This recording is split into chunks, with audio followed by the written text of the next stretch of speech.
Welcome into Inside Humboldt Basketball with head coach Ronald Abernathy with our Humboldt Vikings. And, Coach, we're a day late, but not a dollar short. We got a win last night that really, well, we got two wins in this tournament we've got to talk about. You started out big win to start the tournament as you had gotten the bye, and West Carroll had won a game. I hear it was quite a game, by the way, that how they won that game to advance to us.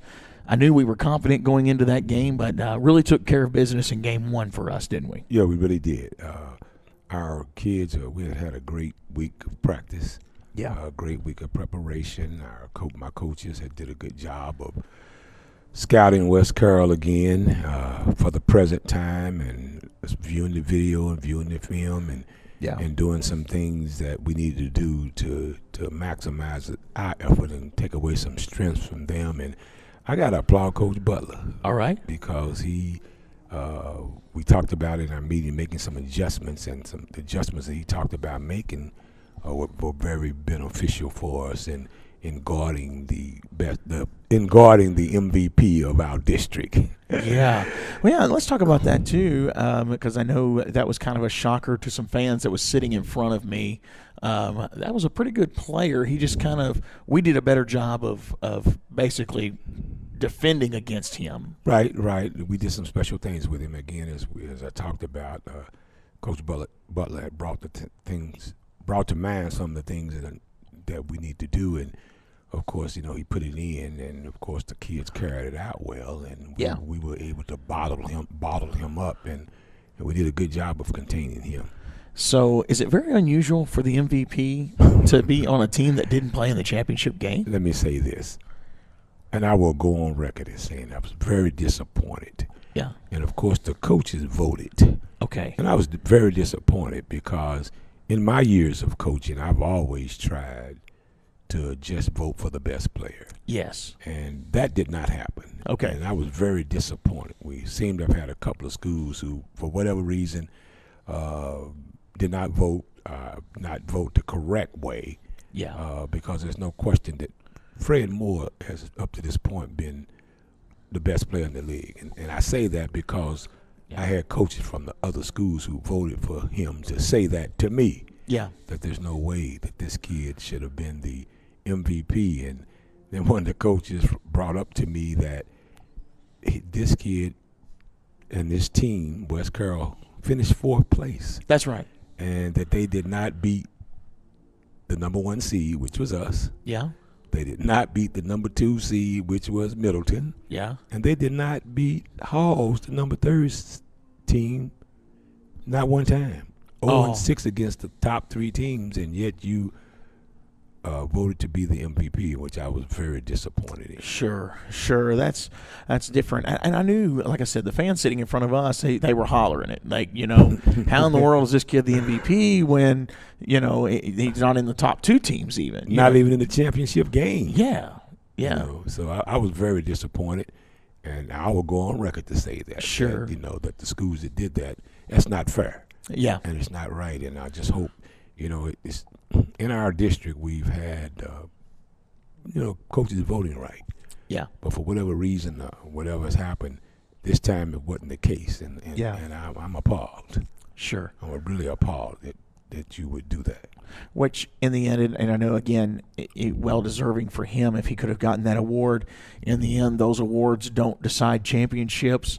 Does he play with that kind of in front of him, or do you think he just kind of puts it behind him and says, okay, whatever? Well, I think he put it behind him because, again, in our program, we teach about life lessons. Yeah. And that's a life lesson that you learn, that you can be the best, show the best. People not always going to vote for you or pull for you. Yeah. So the lesson he learns from this is to put it behind him, move forward, and let his playing do the talking. That's true. And, had a great game, right. Against West Carroll. He had a great game against Middleton.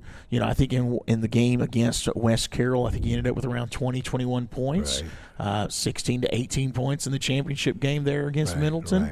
Right. Just a fantastic night. And I think it was 2 or 3 dunks in the Middleton game. Yes, and a couple of blocks even. Right. Well, again, there's no way that the MVP of your district is not even in the championship game. He could at least been on the runner-up team. Oh, yeah. Or the second-place team, but he's not even in the championship game. Because I think, if I remember correctly, I think there was an MVP of the tournament one time that was on the runner-up team when we were playing, and even though we won, I was okay with that kid winning the MVP because he had played hard. He played hard, and he played in the game. That's right. That's right.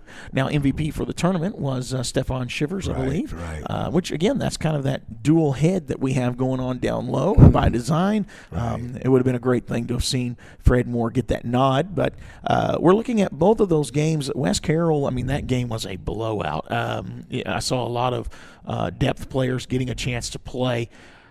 Against Middleton, though, we went a different direction. Right. Didn't really give those depth players a chance as much to play in the end of that game. It wasn't really just necessarily a tight game, maybe a little closer than West Carroll. What's the coach's mindset when you're going into that to make that decision? Well, we've been trying to play 9 or 10 deep, but we went 7. Okay. We went 7, and as a coaching staff, we just felt that was the kind of game that you use 7 with. And not go and stretch it too far. Yeah. Because we had 7 good players who played very well in the mix, and it entwined, went in and came out, went in and came out, and did a great job. We just decided not to stretch it any further than the 7. And, of course, that doesn't mean we won't do it in the future. Yeah. But for that particular night, the flow of the game, where we were, the game plan, we just decided to go with those 7.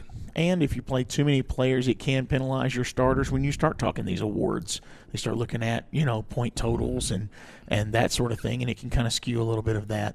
But it was a great tournament for your Vikings. I mean, to win the district tournament, go undefeated in the season, win that district tournament, it's definitely a great thing to build on now that we head to regionals. Oh, yeah, for a nominal accomplishment, and my hat goes off to those players and the work that they put in. Yeah. It's a little bit of a drive to Halls. Not terrible, but it is a little bit of a drive over there for the game. And I was kind of surprised after the first boys game driving home, a little bit of sleet coming back. It was bouncing off the front of my car. But your kids did a great job of staying focused, which is something, again, I know that you all work on even at home games. You have a routine that you go through. Maybe folks haven't really heard that. I don't think we've really went into that on the podcast this go around. But you're looking at a home game now, right? That we can play. We can't really necessarily. And the bracket's out there. It says Saturday. I know you hadn't had your team meeting yet. Right. Team meeting's coming up tomorrow, but you've got these home games. How do you keep them focused now and letting them understand? I mean, if you lose now, you're still out. Right. All the season is just to no avail at that point. Hey, guess what? That's a fact. Yeah. And it's a fact that we have to deal with. So you either play or you go home. Yeah. And as coaches, you try to get them to this point. Yes, sir. And once you get them to this point, then it's up to them as players to carry it on and finish it out. Okay. And that's where we are. Yeah. You know, we've done what we need to do as coaches. We got our players in the position to win, so now they just have to carry the plan out. Why don't you talk to us a little bit? You mentioned today when I walked in off air, we was talking about, man, it was a great game. I personally thought the championship game would have been a little tighter, but you mentioned I didn't. You said I didn't because the kind of practices we had went through. It's not been a challenge to keep these kids focused in practice because obviously that's where really your work goes in. Yeah, it does, but we work hard in trying to keep them focused. Yeah, we work hard trying to keep them, keep them tuned in, and we do a lot of strength and weightlifting and conditioning. Mm-hmm. Okay, which will get your attention. Sure. Okay, and last week we actually lifted weights 3 days, Monday, Tuesday, and Wednesday, and worked out on agility and our speed and our stamina and our strength. And when you look at the game, that's where it panned out. Being able to play fresh in the first quarter, fresh in the second quarter, and then the third quarter still being able to be fresh, and fourth quarter and not miss a beat. And that's what we work for. I know it's been a little more difficult on especially you, the coaching staff, but do you think it's went to your favor that you haven't just practiced in your gym, but you've had to go across town. And I know you don't like that as a coach. Oh, wow. Yeah. But do you think that's played into it to where it's not phasing them wherever they're practicing, wherever they're playing? They're just going in taking care of business. As a coach, you want to be able to play in your own facility, practice in your own facility, and in the big area, because what happens is, going to another facility which we go to is smaller. Yeah. And, more tighter. But when it comes to this time of year, you kind of want to be in bigger area places, because that's pretty much the place you're going to play in. Right. So at that point, it's a disadvantage, but it can be advantageous for us because we do have to play in different situations at different venues. Maybe explaining to folks now, they may not know what we're talking about. You do have to practice at a smaller gym sometimes here in town.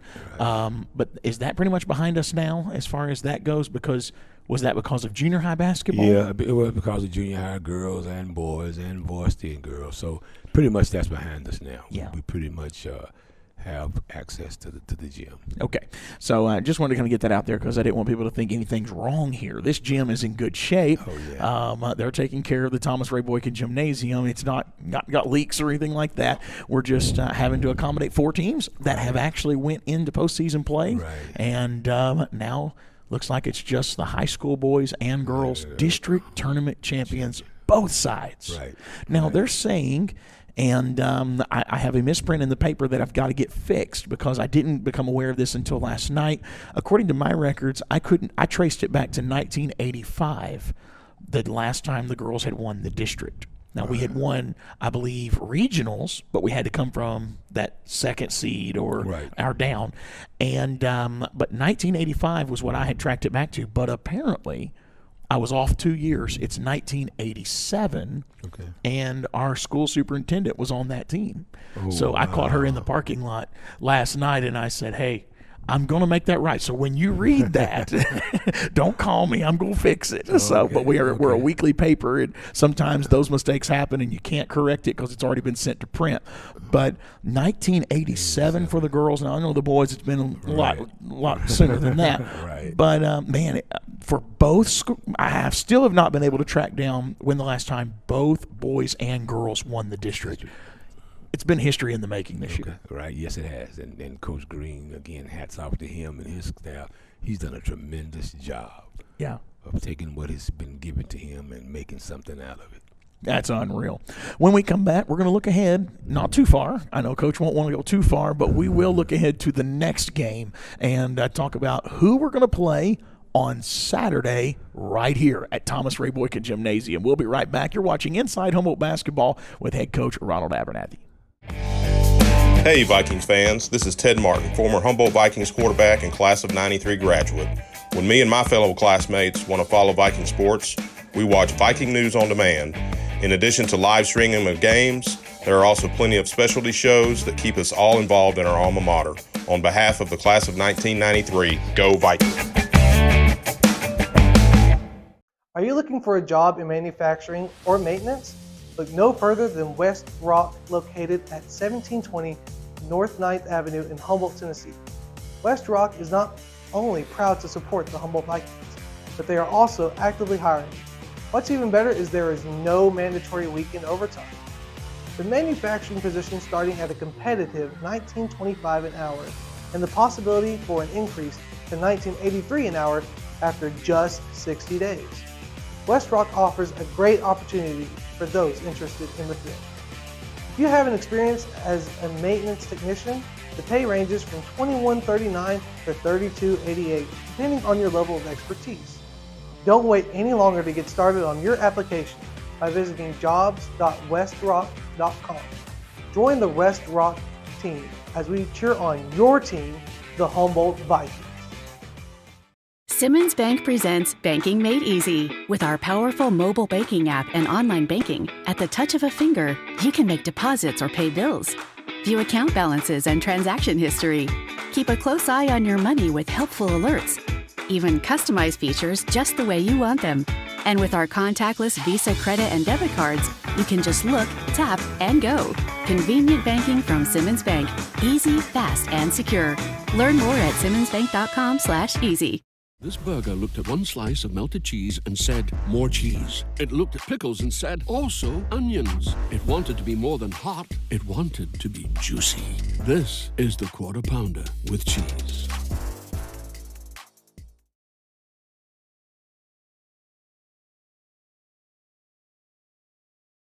Are you in search of a nurturing and educational environment for your little ones? Look no further than We Pray Learning Academy, located at 910 North Central Avenue in Humboldt, Tennessee. We offer our services to children aged 8 weeks to 12 years old. With our dedicated owners, Hannah and Doris Collins, you can rest assured knowing that your family is in good hands. To learn more about our academy and how we can best serve your child, reach out to us via email at weprayacad@yahoo.com or give us a call at 731-784-7294. We can't wait to meet you and your little Vikings. Who is the table for? It's not just where some serve while others sit. The table is where we make decisions, where we shape the future, where we engage each other on equal ground. If we're going to feed the world, it will take all of us. Every voice, every point of view, everyone at the table.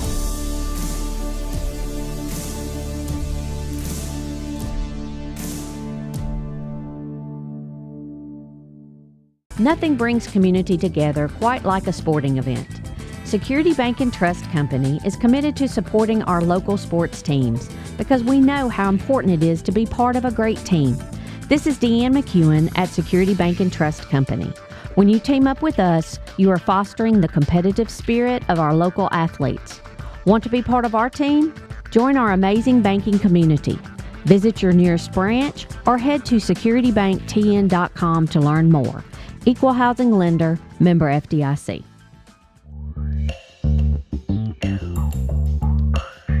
Welcome back into Inside Humboldt Basketball with head coach Ronald Abernathy, as we do each and every week. Normally it's on Monday, but today is Tuesday, we know, but it was because we were playing basketball last night. Wanted coach to be able to focus on that game, and we will eventually we'll be bringing one more head coach, or one more coach, assistant coach on with us, and we'll probably get that done next week, as Coach Jeremy Vonner is the only coach that hasn't been on this show just yet, and a lot of that is because he had a pretty successful year as a junior high coach with the boys. So we're going to look ahead to the next game for the Humboldt Vikings, as we have a big game coming up here on Saturday. Now, I will mention before we talk that game, if you want to see the girls in action, they're on Friday night this coming week, and it will be right here at the Thomas Ray Boykin Gymnasium at 6 o'clock was the last I saw, unless that gets changed. If it does get changed, I will let you know. You can purchase those tickets on GoFan, and they'll have that available for you. Saturday, the Vikings are hosting South Fulton. Obviously, they're not really in our district. They're 14 single A. I know there's film out there on them. What do you see from the Red Devils from South Fulton coming in Saturday? Well, actually, we have not gotten a chance to open up and have our meeting and Sure. look at the videos yet, so we'll start doing that today. Okay, so we started working on that today. Yes. South Fulton, they come in as a number 4 seed. Right. So I look at that region or division that they're in, the district they're in, it was pretty stacked this year. Right. A number 4 team out of that district could slip in here if we're not careful and give us a run for our money. Right. Union City's in that district, I saw. Right. And they've got a young man that had been getting some pretty specific attention on that Union City team. Right. So you're preparing. So today is film study day. Let's walk through the week. What does the week look like for coaching staff? Actually, today is our strength and conditioning day, which we played last night. Yes. So our concern now is that we maintain our strength and conditioning. Okay. And that's big today. You know, that's big today while the coach is looking, while we'll decide and look at the video and film and decide our game plan. Today is big as far as weights and agility. And, of course, this week we'll do weightlifting and conditioning today, Wednesday, and Thursday. All right. Because we don't play until Friday, so this gives us a chance to show up. Yeah. our strength. And that game is actually Saturday. Yeah, and this gives us a chance to show up there tomorrow. Wonderful. Today we'll shoot and lift weights. Okay. Tomorrow we'll lift weights and then go back to a regular practice. All right. Now, I know in football sometimes they'll pull film up and they'll do film studies with the players. Do you all normally do that, or is that just the coaching staff looking at the film? And saying, we'll look at it and we'll look at it and then we'll break it down, and then when we see fit for them to look at it, then we'll look at it together as a team. Okay. Awesome. So do you do that in the library, or what facilities do you use to show them? We actually do it in the Coach Ingram room, because Coach Ingram is the technology teacher. There you go. So he has all the high tech in his room, and big screen that's bigger than the board. Look at there. And we'll go in there and we'll look at that. Okay. Look at it in Coach Ingram's room. Fantastic. Obviously, we know the style of basketball that you're expecting, and we talked about it even on the broadcast, taking that 4-point lead to halftime. I said, I know what Coach Ab's telling them. It's 0-0. Let's go out there and play strong in the third, and you did. You know, that third quarter is really what separated them. Right. They seemed to try to hold the ball a little bit, and right prior to the end of the first half, we had a 4-point lead, and they kind of was trying to hold the ball. So at that point, we just kind of let it go. So that we know, because we kind of felt like our defense was very, very good. Yes. So we kind of felt like that they would not score, and of course they did. But we also knew we had the ball coming out of the locker room. That's right. So we set up a special play to make sure that we scored inside to increase the lead. And sure enough, we came out, ran the play correctly, and scored inside. And then we were up 6, and then we kind of started pulling away a little bit. Do you have conversations with Fred about, we want this tip-off? Right. Yes, because that decides that third quarter. Yeah, every game. We want that tip-off every game. And actually, this year, Fred has only missed it one time. I was going to say, you've had most of them. We've had them all except one that was against Hamilton Heights. I think the kid was 6'9". But other than that, we've had the tip every single time. That's incredible. So, obviously, you want that tip. You want the ball at the third quarter. Looking at South Fulton, you haven't had a chance to look at film yet, so we can't really talk a lot of specifics there. But, I mean, really, you've said it in the past, that's not really going to matter as much, because if we play our style of basketball, it's hard for anybody to beat us. Right. And that's our mindset. Yeah. Right now, when you get to this point of the season, it's not so much about the team you playing as it is the execution of our team. Sure. Making sure we do things right, making sure we carry out the game plan, making sure we dot every I and cross every T. One other question. How difficult was it to play on a holiday where your kids didn't have school? Because you had a Monday night game and President's Day. Right. They weren't here. Right. Well, normally it's a nightmare. Okay. Whenever they're not in school. So, again, we were in practice, and Coach Butler said, Coach, what do you think about, making sure tomorrow, since we're out of school all day, what about making them come in for a shoot-around? I said, I was thinking the same thing. And so that's what we did. On yesterday, we got them up, and we had a shoot-around from 10 to 11. Okay. And, of course, when they left us, they kind of went to get something to eat. And, sure. They had a lot, wasn't a lot of other things to do but to go home and lay down a little bit. And that seems to be what they did, and they were in a different mindset last night. That's when we came into the gym preparing to leave. The mindset was quiet. It was easy. It was focused, and they did a good job. I noticed after you all won against West Carroll, which it was kind of awkward. I don't know. This bracket was just kind of weird. Number 1 seed playing a 6:00 game. It was just so strange.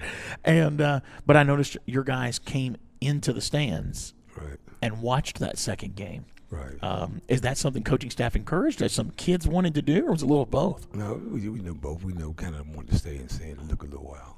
Yeah. And see what we were going to be up against. Sure. Fantastic. Well, Coach, good luck this week. We're going to try to broadcast both Friday night and Saturday's games. And I should have looked. I don't think I still have it pulled up on my phone. The time for Saturday night, I'm going to drop that. It may be, is that a 6:00? I'm not 100% sure. I'll drop that in the comments. I think that's 7. It may be 7. Okay. I think it is 7. Okay, so I'll make sure and put that in the comments on the Facebook page as well as in our YouTube description. I'll put that time for the game in there as well so that we can make sure and get that information out. Coach, again, thank you for the time. Thank you, Seth. We appreciate it. This has been Inside Humboldt Basketball with head coach Ronald Abernathy. As now we continue our march toward Murfreesboro with regional basketball games. Got to win 4 games, and there's 3 region games, and then you got a sub-state there right before Murfreesboro. And again, I know you don't want to look too far ahead, but you got to keep them focused. And I know this coaching staff is doing just that. Yes, it is. Thanks for watching tonight, folks. And until next week, God bless you. Have a great rest of your week.